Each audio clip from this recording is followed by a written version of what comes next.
Hi friends, welcome back to my channel. நம்ம இன்னைக்கு வந்து ஆல் பரோட்டா எப்படி செய்யலாம்னு பார்க்கலாம். அதுக்காக வந்து நான் கோதுமை மாவு எடுத்துக்கிறேன்.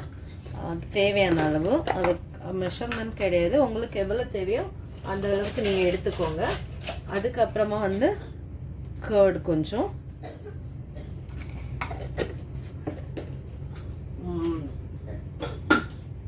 டேஸ்ட்டுக்கு சால்ட்டு, கொஞ்சம் வந்து கீ போட்டுக்கோங்க. கீ கொஞ்சம் வந்து சுகர். அப்போ சுகர் போட்டிங்கன்னா அது கொஞ்சம் வந்து நமக்கு கோல்டன் கலரில் கிடைக்கும். அதுக்காக தான் கொஞ்சம் சுகர் போட்டுக்கலாம். கொஞ்சமாக பால். இது பிசைறதுக்குள்ள லைட்டாக கொஞ்சம் வந்து சாஃப்ட்னஸுக்காக கொஞ்சம் பால் விட்டுக்கலாம். இனி வந்து வாட்டர் விட்டு தேவையான அளவுக்கு நம்ம நல்லா பிசைஞ்சு எடுத்துக்கலாம். இது வந்து கொஞ்சம் வந்து கோரியாண்டர் லீவ்ஸ் போட்டுக்கோங்க. போட்டுட்டு நல்லா பிசைஞ்சிக்கலாம். சப்பாத்தி மாவு மாதிரி வர அளவுக்கு பிசைஞ்சிப்போம். நல்லா தேவையான அளவு தண்ணி விட்டுக்கோங்க. பிசைஞ்சிட்டு உங்களுக்கு காமிக்கிறேன். இந்த அளவு பிசைஞ்சு எடுத்தாச்சு. எனக்கு வந்து இது வந்து ஒரு 5 minutes ரெஸ்ட் எடுக்கட்டும். வெயிட் பண்ணிவிட்டு பரோட்டாக்குள்ள உள்ளாடி வந்து ஸ்டஃப் பண்ணிட்டு மசாலா நம்ம செய்யலாம். அது வரைக்கும் இது வெயிட் பண்ணட்டும். ஓகே, இப்போ வந்து 2 பொட்டேட்டோ வந்து நான் பாயில் பண்ணி எடுத்துக்கிறேன். இது தோல் உரிச்சு எடுத்துக்கலாம். உங்களுக்கு இதில் என்னென்ன வெஜிடபிள் தேவையோ நீங்கள் போட்டுக்கலாம். பட் நான் இதில் வந்து பொட்டேட்டோவும் கேப்சிகமும் ஆனியன் அது மட்டும் தான் நான் போட போகிறேன். க்ரீன் பீஸ் கூட குக் பண்ணி நீங்கள் இதில் போட்டுக்கலாம். நம்ம ஜஸ்ட் இது வந்து ஒரு ஆயிலில் வந்து ஒரு ஃப்ரை பண்ணி எடுத்துக்க போகிறோம். மசாலா எல்லாம் போட்டு ஸ்டஃபிங் உள்ளாடி எல்லாம் ஸ்டஃபிங் தான் நம்ம ரெடி பண்ண போகிறோம். இப்போது இது வந்து 2 பொட்டேட்டோ போதும். பெரிய பொட்டேட்டோ வரதுன்னா ஒரு பொட்டேட்டோ எடுத்துக்கோங்க. இல்லைன்னா 2 சின்ன பொட்டேட்டோனா 2 எடுத்துக்கோங்க. இப்போ நான் 2 பொட்டேட்டோ எடுத்துக்கிறேன். இனி வந்து கொஞ்சம் வந்து கேப்சிகம் எடுத்துக்கலாம். பொட்டேட்டோவும் கட் பண்ணி வச்சுக்கலாம். ரொம்ப சின்னதாக வேண்டாம், நார்மலாக வந்து கட் பண்ணி வச்சுக்கோங்க. நம்ம அதை வந்து கடாயில் போட்டு நல்லா வந்து மசிச்சு எடுத்துக்கலாம். பட் கேப்ஸ் மாதிரியெல்லாம் பண்ணி கொடுப்போம். அப்போ தான் அவங்க சாப்பிடுவாங்க. எக்கில் போட்டு கொடுக்கலாம், சாண்ட்விச் பண்ணும்போது போட்டு கொடுக்கலாம். அந்த மாதிரி எந்த வழியெல்லாம் பிள்ளைங்களுக்கு சாப்பிடுவாங்களோ அந்த மாதிரியெல்லாம் நம்ம கொடுக்குறது பெஸ்ட். இது இனி வந்து கோரியாண்டர் கட் பண்ணி வச்சுருக்கேன். இனி வந்து ஆனியனும் சின்னதாக கட் பண்ணிக்கோங்க. கட் பண்ணுறது மிஷின்றதுனா நீங்கள் அதில் கூட கட் பண்ணிக்கலாம். பட் நான் கம்மியாக இருக்கிறனால இதிலே வச்சு கட் பண்ணிக்கிறேன். பிங்க்கும் கரெக்டாகவே இருக்கும். ஓகே, இப்போ இதில் வந்து தேங்காய் எண்ணெய் விட்டுக்கலாம். தேவையான அளவு கம்மியாக விட்டுக்கிட்டால் போதும். ஆயில் விட்டுட்டு கடுகு எதுவும் வேணாம். நம்ம ஸ்ட்ரைட்டாகவே வந்து ஆனியன் போட்டுக்கலாம்.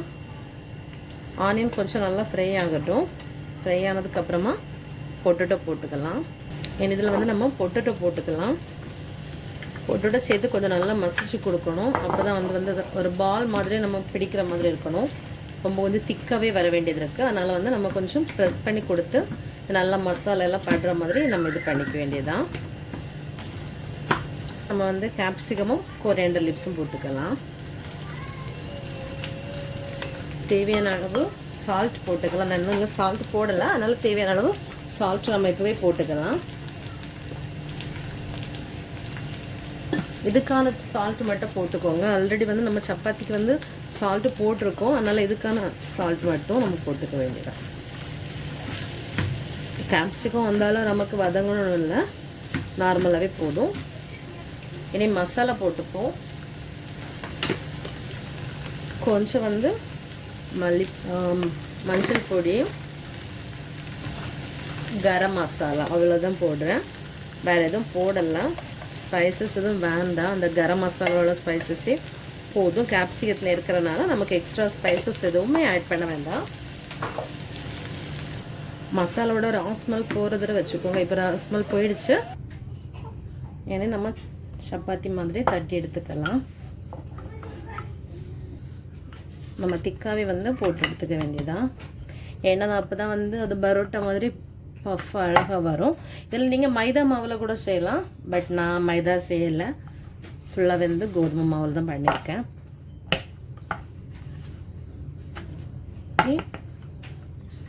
இப்போ இந்த அளவுக்கு ரெடி பண்ணிக்கலாம். பண்ணிவிட்டு ஸ்டஃபிங்கை உள்ளே வைக்க போகிறோம். இப்போ வந்து ஸ்டஃபிங்கை உள்ளே வச்சுக்கலாம். இந்த அளவுக்கு போதும். இதுவும் வேணாம், வாட்டர் மட்டும் போதும். அதுக்கப்புறம் இந்த மாதிரி ஒரு ஃபோல்டு பண்ணிக்கோங்க. பண்ணிவிட்டு இதை வந்து இந்த மாதிரி முக்கோண ஷேப்பில் மடக்கிக்கோங்க.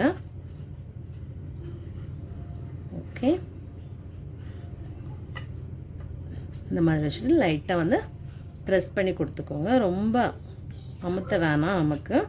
இந்த மாதிரி இன்னொரு ஷேப் வந்து உங்களுக்கு செய்து காமிக்கிறேன். நெக்ஸ்ட் ஒன் செய்து காமிக்கிறேன். இதில் வந்து இப்படி மசாலா வச்சுக்கோங்க.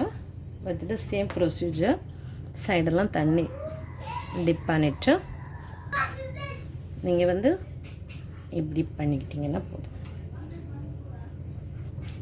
இந்த மாதிரி நம்ம விட்டுட்டிங்கன்னா இது ஒரு ஷேப்பில் உங்களுக்கு வரும். இந்த மாதிரியே நம்ம பண்ணிக்கலாம், நமக்கு பிடிச்ச ஷேப். ரொம்ப இது பண்ணிங்கன்னா மசாலா வெளியே வந்துடும். அதனால் ஓகே, நார்மலாக பண்ணிக்கலாம்.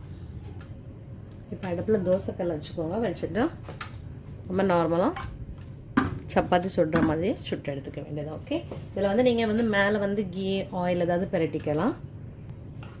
இதுக்கு மேலே லைட்டாக நான் கீ போட்டுக்கிறேன். போட்டு டர்ன் பண்ணும்போதும் நம்ம போட்டுக்கலாம். போட்டு எடுத்துக்கிட்டிங்கன்னா ரெடி ஆகிடும். ஓகே, இப்போ வந்து இந்த மாதிரி கோல்டன் ப்ரௌன் ஆனோன்னா நம்ம எடுத்துக்கிட்டிங்கன்னா ரெடி ஆகிடும். இப்போ எல்லாமே செய்தாச்சு. இப்போ நீங்கள் பார்த்தீங்கன்னா அவ்வளோ சாஃப்டாக தான் இருக்கும். எல்லா வெஜிடபிள்ஸ் எல்லாமே நல்லா குக்காக இருக்கும். இதுக்கு வந்து வேறு எதுவுமே வேணாம். உங்களுக்கு குழம்பு வந்து கேர்டு இருக்குல்ல, அந்த கேர்டு மட்டும் வச்சு நீங்கள் சாப்பிட்டாலே போதும். கேர்டும் கொஞ்சம் அதில் வந்து சால்ட்டு போட்டுக்கோங்க. அப்படி போட்டு கொடுத்தாலே பிள்ளைங்க விரும்பி சாப்பிடுவாங்க. உங்களுக்கு இந்த சேனல் பிடிச்சிருந்துச்சுன்னா லைக் பண்ணுங்கள், ஷேர் பண்ணுங்கள், சப்ஸ்கிரைப் பண்ணுங்கள். நிறைய பிள்ளைங்களோட பிரேக்ஃபாஸ்ட் ஐடியாலாம் நான் போட்டிருக்கேன். என்னோடய ப்ளேலிஸ்ட்டில் நீங்கள் செக் பண்ணி பாருங்கள் ஃப்ரெண்ட்ஸ். தேங்க்யூ, பாய்.